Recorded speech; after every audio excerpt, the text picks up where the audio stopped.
Turnitin is an internet-based plagiarism prevention service created by iParadigms, LLC, first launched in 1997. Typically, universities and high schools buy licenses to submit essays to the Turnitin website, which checks the documents for unoriginal content.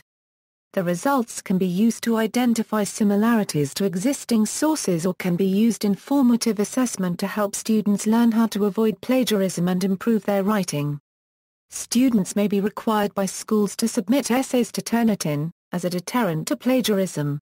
This has been a source of criticism, with some students refusing to do so in the belief that requiring it constitutes a presumption of guilt.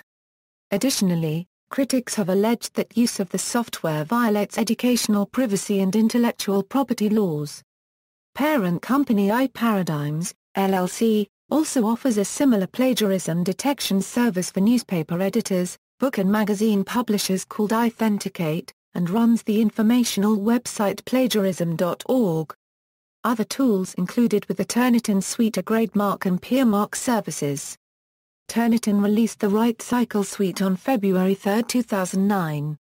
WriteCycle bundles the originality checking service with its GradeMark online grading tools and PeerMark tools. Turnitin released Turnitin 2 on September 4, 2010, dropping the WriteCycle nomenclature. Function: Turnitin checks for potential unoriginal content by comparing submitted papers to several databases using a proprietary algorithm. It scans its own databases, and also has licensing agreements with large academic proprietary databases. Student paper database the essays submitted by students are stored in a database used to check for plagiarism. This prevents one student from using another student's paper, by identifying matching text between papers. In addition to student papers, the database contains a copy of the publicly accessible Internet, with the company using a web crawler to continually add to the web archive, observing for robots.txt exclusions. It also contains commercial pages from books, newspapers, and journals. Classroom integration students typically upload their papers as individual documents directly to the service, for teachers to access later on. Teachers may also submit student papers to Turnitin.com as individual files, a bulk upload, or a zip file.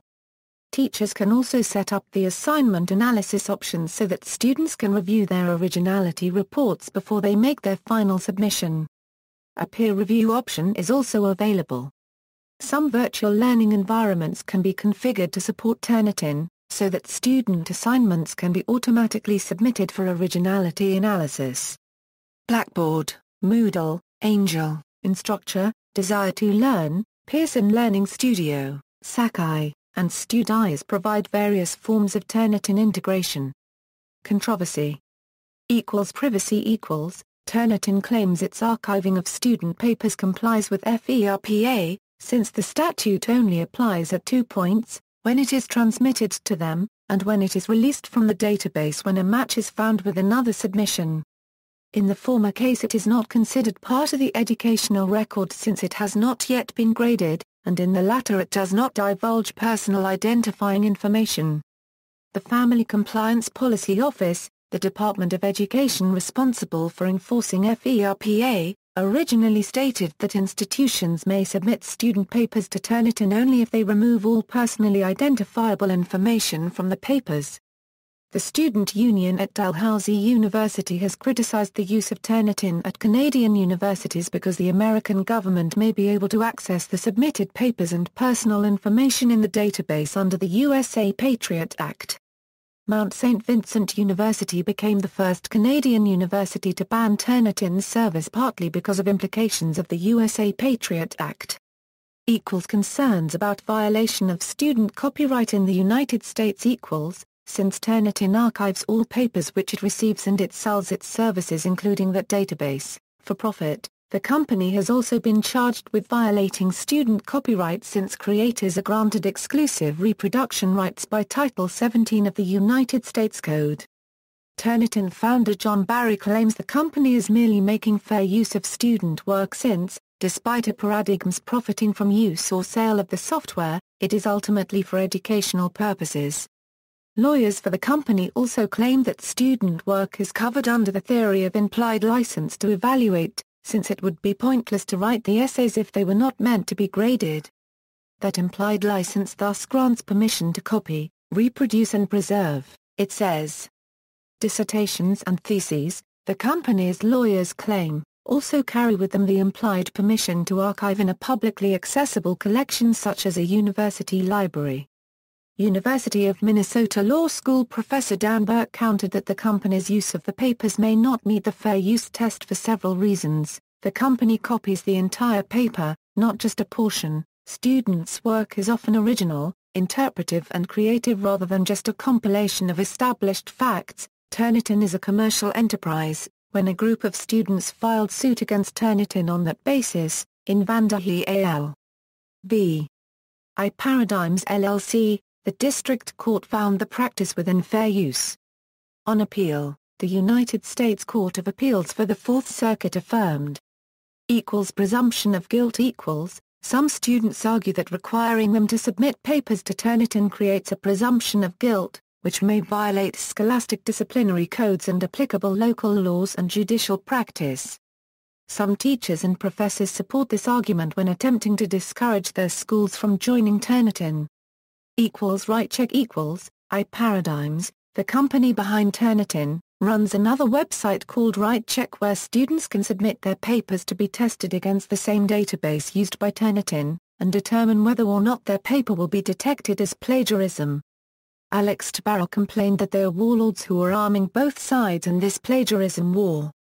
Litigation. In one well-publicized dispute over mandatory Turnitin submissions, Jesse Rosenfeld, a student at McGill University, declined to submit his academic work to Turnitin. The university senate eventually ruled that Rosenfeld's assignments were to be graded without using Turnitin. In 2005, another McGill student, Denise Brunston, refused to submit her assignment to Turnitin.com and won a similar ruling from the Senate Committee on Student Grievances. A few other Canadian universities are currently in the process of either total or partial ban of this service. On March 6, 2006, the Senate at Mount St. Vincent University in Nova Scotia prohibited the submission of students' unregistered trademark academic work to Turnitin.com and any software that requires students' work to become part of an external database where other parties might have access to it. This decision was granted after the Students' Unregistered Trademark Union alerted the university community of their legal and privacy concerns associated with the use of Turnitin.com and other anti-plagiarism devices that profit from students' unregistered trademark academic work.